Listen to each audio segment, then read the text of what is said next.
जय श्री कृष्ण दोस्तों। केशी और भीमासुर का वध 10वां स्कंद श्रीमद् भागवत का 10वां स्कंद में केशी और भीमासुर का वध। इसी केशी का वध करने से श्री कृष्ण का केशव नाम पड़ा था। कि सभी ने कहा था केशी को इन्होंने वध किया है, उसका उद्धार किया है, तो अब आज से तुम्हारा नाम केशव होगा। तो पहले मैंने रासलीला गोपियों का गीत, गोपियों का मिलन, अरिष्टासुर का वध, आज केशी और भीमासुर का वध। अगले ही दिन केशी ने एक विशालकाय घोड़े का रूप लेकर वृंदावन में प्रवेश किया। मन की गति से दौड़ते हुए वह अपने खुरों से धरती को विदीर्ण कर रहा था। उसके गले के बाल आकाश में बादलों तथा देवताओं के विमानों को स्पर्श कर रहे थे और अपनी गर्जनकारी हिननाट से वह सबको आतंकित कर रहा था।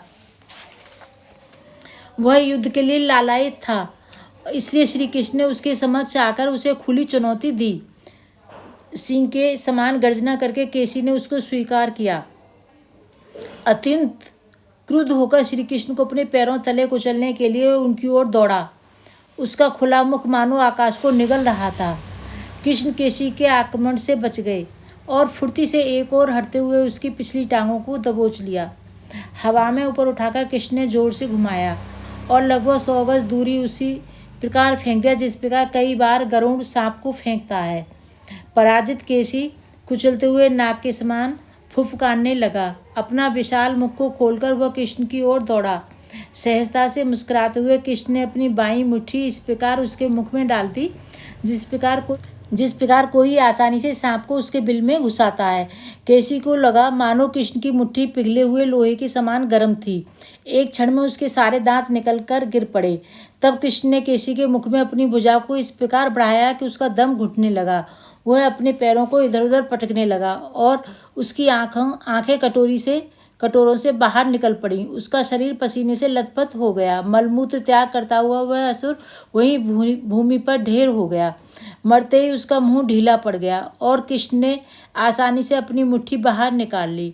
आनंदित हो देवगण आकाश से पुष्प वर्षा करने लगे और इतनी सहजता से अपने शत्रु को मारने पर किंचित भी गर्व न करते हुए श्री कृष्ण ने उनकी पूजा को स्वीकार किया। इसके बाद नारद मुनि एकांत स्थान में श्री कृष्ण के पास आए और बोले, हे श्री कृष्ण, आप संपूर्ण ब्रह्मांड एवं समस्त जीवों के स्वामी हैं। एक केशी इतना भयावह असुर था कि उसकी हिनहाट से देवता स्वर्ग छोड़कर भाग जाते थे, परंतु अपने खेल खेल में उसका वध कर दिया। आने वाले 2 दिनों में आपके हाथों में चाणूर, मुष्टिक, शल, तोशल, कुवलय, पीड़ तथा महाराज कंस का वध भी देखूंगा। इसके पश्चात मैं आपके द्वारका निवास के दौरान होने वाली अनेक लीलाओं का दर्शन करूंगा। धरती पर आपकी ये सब लीलाएं महान कवियों द्वारा गाई जाती हैं। मैं आपको साक्षात काल के रूप में देखूंगा तथा अर्जुन के सारथी बनकर पृथ्वी के भार को कम करने के लिए विरोधियों को नष्ट करते देखूंगा। हे भगवान, आप स्वयं अपना आधार हैं, आप परम ईश्वर हैं, मैं आपको नमन करता हूँ। यह कहकर नारद मुनि ने श्री कृष्ण को प्रणाम किया। उनके दर्शन को अपना परम सौभाग्य मानते हुए उनका आशीर्वाद लेकर वहां से प्रस्थान किया। केशी का वध करने के बाद श्री कृष्ण अपने ग्वाल मित्रों के साथ फिर से अपनी गायें चराने में व्यस्त हो गए। कुछ समय पश्चात वे सब मिलकर चोर सिपाही का खेल खेलने लगे। कुछ बच्चे भेड़ बने, कुछ गरुड़िए, कुछ चोर। उसी समय मैं दानव का मायावी पुत्र व्योम एक ग्वाल बाल का वेश बनाकर वहां आ पहुंचा। चोर बने बच्चों के दल में जुड़कर वह भेड़ बने बच्चों को चुराने लगा। वह उन्हें एक गुफा में ले जाता, उसके मुंह को एक विशाल चट्टान से बंद कर देता। कुछ ही समय में भेड़ बने केवल 4-5 बच्चे ही रह गए। श्री कृष्ण गोविंद हरे मुरारी, हे नाथ नारायणी वासुदेवा। कृष्ण भीमासुर की सारी चाल समझ गए। जैसे ही भीमासुर ने कुछ और बच्चों को चुराने का प्रयास किया, कृष्ण ने उसे उसी प्रकार दबोच लिया जिस प्रकार शेर भेड़ियों को दबोच लेता है। भीमासुर ने स्वयं को कृष्ण की पकड़ से छुड़ाने का भरसक प्रयत्न किए, परंतु वह सफल नहीं रहा और आकाश मार्ग से तमाशा देख रहे देवताओं को देखते देखते कृष्ण ने तेजी से भूमि पर पटक कर मार डाला। भीमासुर को मारकर श्री कृष्ण ने उस गुफा के मुंह पर रखी चट्टान को चकनाचूर किया और अपने मित्रों को वहां से मुक्त कर दिया। समस्त देवगण ग्वालवाल उनकी कीर्ति को गाने लगे और श्री कृष्ण ने वृंदावन की ओर प्रस्थान किया।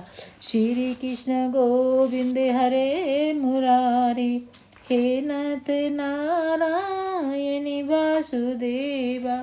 श्री कृष्ण गोविंद हरे मुरारी, हे नाथ नारायण वासुदेवा, श्री कृष्ण गोविंद हरे मुरारी।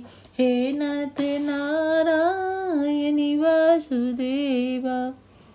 आरती बाल कृष्ण की कीजिए, अपनों जन्म सफल कर लीजिए।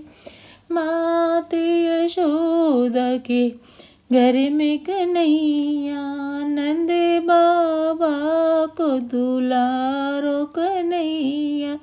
इन पर प्राण न्यौछावर कीजिए, आरती बाल कृष्ण की कीजिए। गोपिन को प्राणन प्यारो कन्हैया, नंद बाबा को दुलारो कन्हैया। यशोदा की माँ का तारा कन्हैया, इन पर प्राण न्यौछावर कीजिए, आरती बाल कृष्ण की कीजिए। अपनों जन्म सफल कर लीजिए। बलदाऊ को छोटो भैया, कनुआ कह बोलत मैया। प्रेम मुदित मन इनको दीजिए, आरती बाल कृष्ण की कीजिए। श्री राधावरी सुवन कन्हैया, ब्रज रज को मन मीत कन्हैया। तन मन धन सब इनको दीजिए, इनको इनका लौटा दीजिए, आरती बाल कृष्ण की कीजिए। अपनों जन्म सफल कर लीजिए, आरती बाल कृष्ण की कीजिए। कृष्णाय वासुदेवाय हरे परमात्मने प्रणते क्लेशनाशाय गोविंदाय नमो नमः। कृष्णाय वासुदेवाय हरे परमात्मने प्रणते क्लेशनाशाय गोविंदाय नमो नमः। कृष्णाय वासुदेवाय हरे परमात्मने प्रणते क्लेशनाशाय गोविंदाय नमो नमः। दोस्तों, इस मंत्र को सुनने और पढ़ने से पूरी भागवत का फल मिल जाता है, तो ये मंत्र आपको जरूर गाना चाहिए भागवत के समय, और सुबह को पूजा से पहले और रात को सोने से पहले। जय श्री कृष्ण। राधे राधे दोस्तों।